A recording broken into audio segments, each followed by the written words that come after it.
everybody, David from Flash by Vcyclenut here. The next exhaust that I will be testing on my 25 MT07 is the SC Project full exhaust with the carbon fiber canister. Not that the carbon fiber makes any difference. If you get the titanium, obviously it will perform exactly the same. Pretty nice system they always have. I like their matte carbon fiber. It's always a good look. They always have these really large pipes. Looks like it'll be a pretty easy exhaust to install, like most of them on the MT07. You can see up on the dyno I have my 24 MT09, and that is the R9 specific exhaust on it. So, and then so this is kind of how I usually do things. I'm usually working on two projects. MT09/R9 is one of them, and the 25 MT07 being the other. And while I'm doing my street Porsche tuning portion on one, I'm usually doing my dyno tuning portion on the other. I like to split my dyno sessions up by a day or so, or at least always overnight.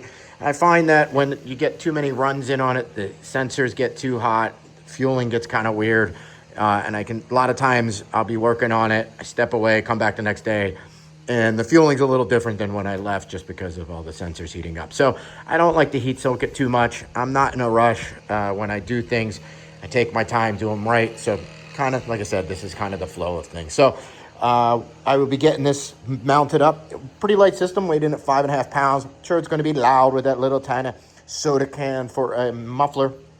But for some reason on the MT07, I don't find any, at least yet, don't find the exhaust systems aggravating like some of them get when they're on the R9, when they're them really short little cans. They're like crazy loud. The MT07 just kind of reminds me of an old muscle car. Maybe that's why, because it kind of speaks to me. I grew up on old 60s muscle cars and always will have a soft spot in my heart for them. So anyway, let's get this bolted up. I don't expect any problems, but I'll point any out if I do. And let's get the road mapping portion done with this 25 MT09 and SC Project. Next quick tip is for these pesky exhaust gaskets that just love to fall out of the head when you're putting the exhaust on. So you can see they're really thick, lots of layers. You're fine to reuse them a couple times. And what I do is I just dab them in a little grease on the side. It's going to fit against the head, and that holds them from falling out when you're trying to put the exhaust on. It's going to smoke a little bit, but so what? When you first start it burns the grease off, but they stay there and it works great. So I may have to change my point of view about not being too loud. It literally sounds like a open header muscle car. So if you want loud and aggressive and bodacious sounding, this might be your exhaust. If you want a quieter one, you definitely don't want to be on the SC. So real easy install. I literally think this is like a half an hour after my last video, and got my wideband in it, and we'll start the street tuning portion of it.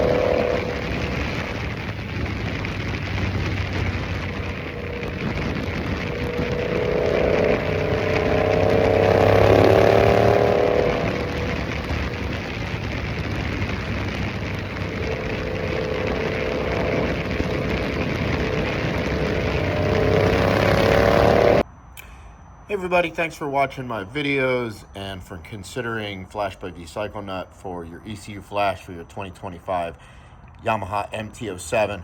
I wanted to talk about the power modes and how to get the most from the flash after you get it from me, and just point something out to you. So there are rider modes and there are power modes, and anytime we have rider modes and power modes, people get confused as the difference between the two.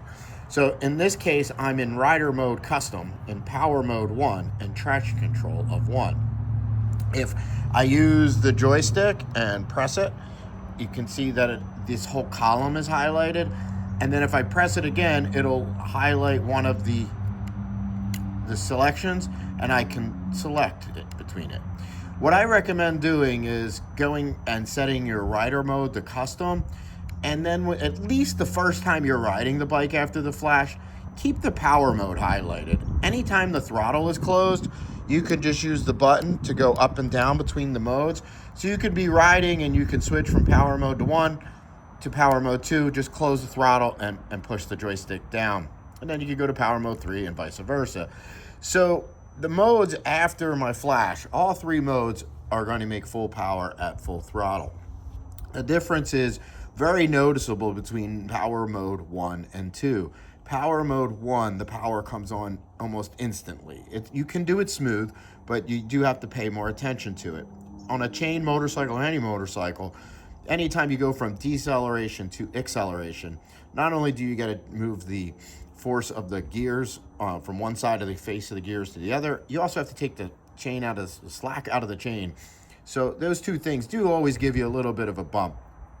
But you will notice power mode 2 and power mode 3 are super smooth and easy to control. So really it comes down to power mode 1 is a power mode that the power is available from immediately. There's like 0 delay. It's extremely noticeable when coming from either the stock programming or from power mode 2 or 3 to 1.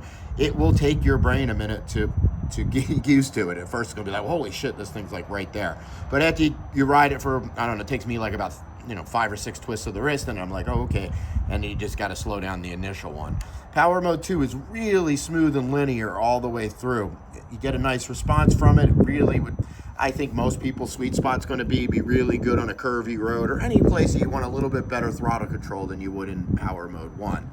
And then power mode 3 is even just slower and even smoother, but still does get to 100% throttle at the end. Be a good one for slower power wheelies or slower clutch wheelies, I should say, or any type of situation where you really want really good throttle control. Power mode 3 will be your best bet. So hopes that helps you guys get the most from the flash.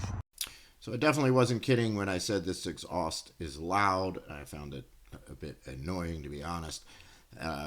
It just a little bit of a drone and just really loud, especially on the freeway and just cruising. So, but anyway, so let's get to the dyno runs. As always, this is all I can quantify. This just shows full throttle performance. Doesn't show anything about the part throttle response or any of that, which of course is greatly improved with the flash. The bike just is smoother, throttle response is better. The new power mode 1 is really sweet. I really am enjoying it. And once my brain gets used to how quick the throttle comes on with it, it's really nice to use and really makes the bike feel really alive and responsive. And mode 2 is just super smooth and linear. Honestly, I haven't really used power mode 3 much at all, other than building out the throttle maps and to make it a nice slow throttle. Guess if I was a wheelie guy or more of a stunter guy, it probably might be the mode that I go to. So here we are. Let's go with the dyno runs. Stock, my MT07 made just under 70 horsepower and just under 49 pound-feet of torque. So let's see what you get when you bolt up the exhaust without any tuning. So if we just look at the peak number, we gained a little bit more than 4 horsepower and almost 3 foot-pounds of torque, which are nice gains for just bolting up a pipe. Unfortunately, the bike, as you can see, we actually made less power. Now, this is a pretty low RPM, but I really had to work hard, both in riding the bike to get rid of this whole feeling and on the dyno runs to get this back up. We still have that crappy shaped curve up here. And yeah, just overall decent gains, but the bike didn't run very well on it with it, and felt really lean at most of the throttle positions. Ran all right at full throttle, but really at part throttle was really just not great. And we'll show what this air fuel looked like with this pipe in a second here, with at least on a full throttle run. And if we're just going to look at the peak number after adding the flash, we can see the red line is MT07 racing full exhaust stock ECU. Blue line is with my flash. You'd be like, hey man, I'm only missing out on a horsepower and 1.5 foot-pounds of torque. But it really doesn't tell the whole picture. Like I said, riding it with the stock mapping, it really felt poor in this 3,000 to 4,000 RPM range, where you really have to ride through pretty much a lot every time you leave a stop sign or whatever. I wasn't able to completely fill this in, but I was able to make it a lot better than it was, and it feels significantly better on the street. No more of that silly shaped curve where this was the only place it was getting 100% throttle. Just a nice, much more smooth, linear, better curve. Let's take a look at where the air-fuel ratio was with the stock mapping so you can really see the work that I put in. And what we have here, these are the same runs that I showed before, stock ECU versus Vcyclenut flash with the SC Racing exhaust, except I pulled up the air-fuel ratio and I made it really nice and large so that you can really see what's going on. And you can see that it was quite lean. And again, remember, this is just full throttle, but you could tell it was very lean even at part throttle. And then then it just goes through to very rich, all the way down to 12.3. Now, most people, including myself, before I really started tuning, would have thought just from correcting air-fuel ratio from 12.32, which is really quite rich, to 13.08, which is almost what most people would try to tell you is perfect, which is 13.1. You would think you would gain more horsepower than just 1.4 horsepower, or 2.4 horsepower. But it's just on these inline two-cylinder motors, these CPT motors, they just don't pick up a lot of horsepower with better air-fuel ratio, but they do feel a lot better. So what it feels like counts, and I can't quantify or measure out what it feels like. But you can see I really have put a lot of work to get that air-fuel smooth. This area down here, it wouldn't be obvious to most people, but this is a fly-by-wire bike. If I just made it so it went to 100% throttle, as soon as you open the throttle to 100%, it would fall on its face back here because it'd just be too much throttle. So all of this through here is all transition throttle, meaning that the throttle is moving and opening. So to get this smooth, even while it's going through transition throttle, is quite a bit of work. You got to adjust both tables. You can't just be on the TPS table at 100% and go and be hitting it because you're nowhere near 100% throttle, so it won't make any effect. So you have to kind of balance out the throttle position mapping with the map mapping with the map table mapping to really get the results you want. So yeah, came out. Air fuel looks really good. Fuel curve or power curve looks really good. So let's see where this exhaust compares to the other two that I've already mapped out, which is the Akrapovic and the Graves. I think some of you guys will find this interesting. So I lined them up here on the chart from lowest peak output to highest peak output. And if we just look at peak numbers, you would say Akrapovic came in last, SC in the middle, and Graves on top. But it doesn't really tell the whole picture. So we can see down here where that SC Racing really is poor. And if we're going to ask why, and if you say back pressure, I'm going to take a point away. So I do have a video that I talk about what I call the bro science of back pressure. This isn't a heart valve. There is no way that preload or resistance to flow is going to improve it. I haven't, like I said, made a whole video. I'll link to it in the description if you want to watch it and why I don't buy into this whole back pressure theory thing and how it helps in places. So really it just comes from that really large mid pipe that this has after the collector. There's just not enough volume of exhaust gas at this area to get a good scavenging effect on it. And that's why it's losing out. But you can see if we look between $5,000 and $9,000, the SC Project does actually better than the other two exhausts.